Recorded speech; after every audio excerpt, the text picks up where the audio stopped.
How's it going, guys? Anfield here. Welcome to the Batchat 25 TAP review video. This tank is replacing the Lorraine 40T that we currently have, so I went on the test server and I've recorded a bit of gameplay that I can talk about with the tank. Unfortunately, the gameplay I do have isn't fantastic because I kept getting battles with 7 people in them. I guess there's just not a lot of people on it this time, or maybe it's just because this test server doesn't have a whole lot of content. I'm not really sure. I did get at least one 15-man battle. There's a lot of TDs. I'm not going to talk too much about the stats individually. You can pause the video at any time and take a look at the stats there. I have them all listed. But essentially, the way I figure it is, I don't want to pad this video to half an hour talking about stats that really don't care. You want to know how the tank feels, and that's what I'm going to talk about. But before we get into that, let's take a look at some of the high tier tanks that were made HD in this patch. So, right here we have the E75 made HD.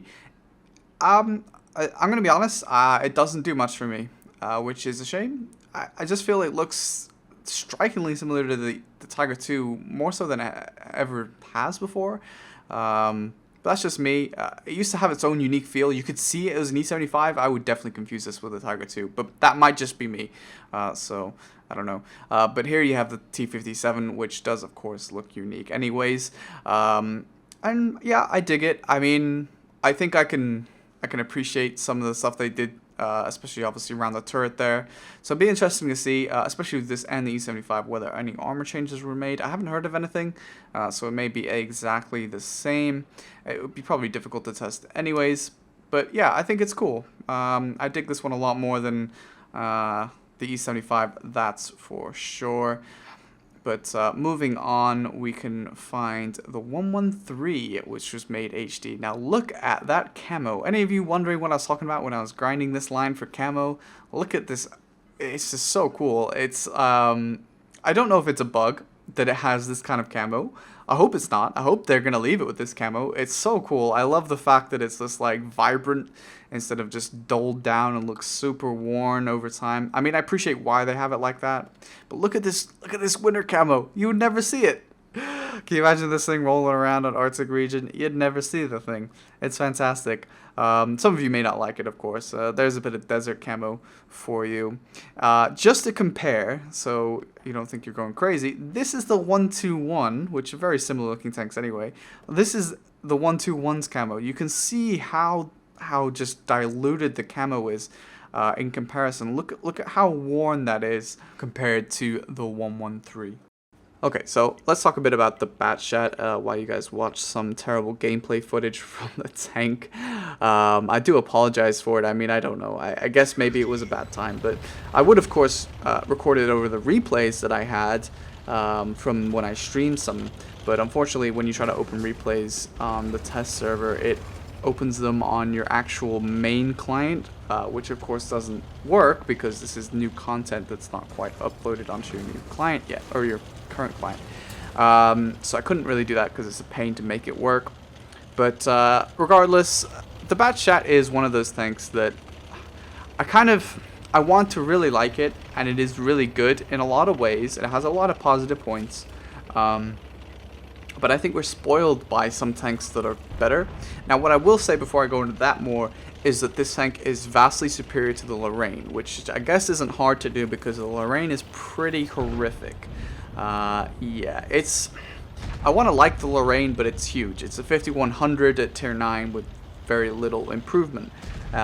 This tank does have more positives in that tank. First off, it's got a smaller profile, which is big. The Lorraine is massive, which doesn't help. But the Batchat 25 TAP is quite small. It's also a nicer transition, I think, for people to go from the Lorraine into this tank.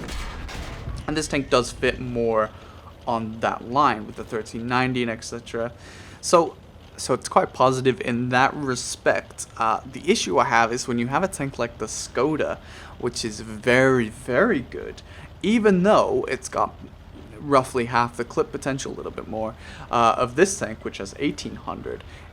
The Batchat struggles in a lot of ways because it's got a 40-second reload, which puts you out of the fight for a very long time. Now, it wouldn't be too bad, but in order to get your shots off, which there are 6 of them, you have to expose for a very long time to get those shots off to be effective. You do 300 damage instead of the 320, I think, that the Skoda does.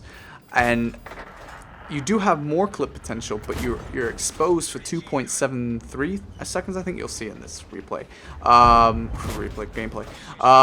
But when you're exposed for that long, it's very difficult to get your clip potential out. So what often happens is you would have to be exposed for longer, and then if you're forced back because you literally can't stay out to clip because you'll be hit, then yeah, you're gonna have a problem, because then you're sitting there. Well, I've only gotten 3 shots off because that's all I had time to get off, and then you're forced to either reload or hold on to those shots. So yeah, there are situations where you're gonna run in and you're gonna clip things, and it's gonna be fantastic, and they're just gonna be dealing with other stuff while you get 1800 damage out. It's gonna take you a while to get it out, but you will get it out.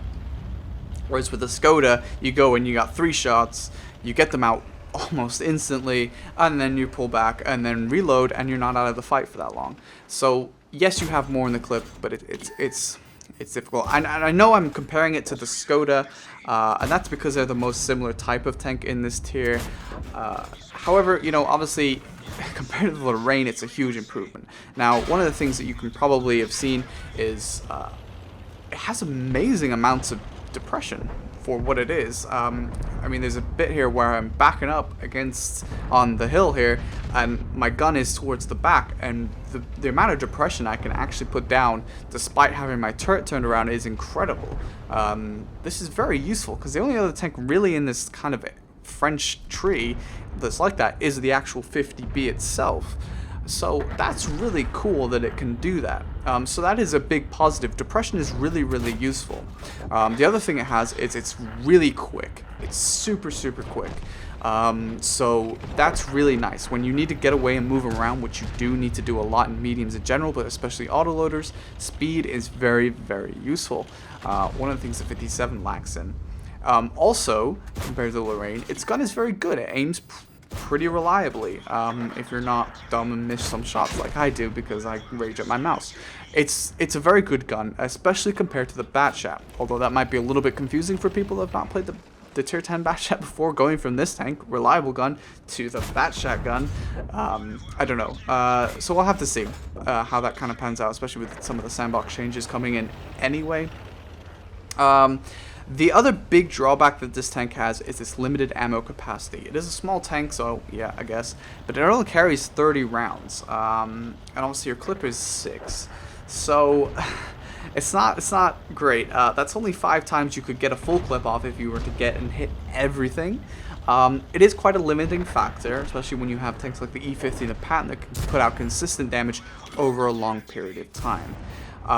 So overall, what I would kind of say about this tank is it's a vast improvement, and to be honest, you'll enjoy this tank. If you get this tank and you enjoy these kinds of tanks, you will really enjoy this tank. If you've played the Batchat before and you really like that, you will enjoy this tank. It has drawbacks for sure, but most tanks should have some kind of drawbacks, I suppose. I don't feel it's best in tier or anything like that. Oftentimes they release tanks, new tanks like this, replacement tanks or new tech lines, and then it becomes best. And then the other tanks before it will get power creeped out. This tank, I feel like, is not the worst tier 9, and you know, it's got a lot to offer. So if you're gonna get this tank, I think you'll enjoy it. If you own the tank or you own Lorraine and you'll get this tank, you'll enjoy it. So yeah, I hope you guys enjoyed this video. I hope it was somewhat helpful. I'm really sorry for the gameplay footage. It should have been a lot better, but unfortunately, I don't know what I can do when I get given teams with like 9 people or whatever on it. It's not fun. But that's what I had to deal with. So hopefully some of what I said was helpful to you. If not, you know, you're always welcome to load up the test server yourself and try the tank out, which I encourage you to do anyway. In fact, while there's a test server up, you should go and test new tanks. If you're considering grinding a line, go check it out, because now is the time to do it when the test server is up. So yeah, I hope you enjoyed the video, guys, and I'll catch you next time.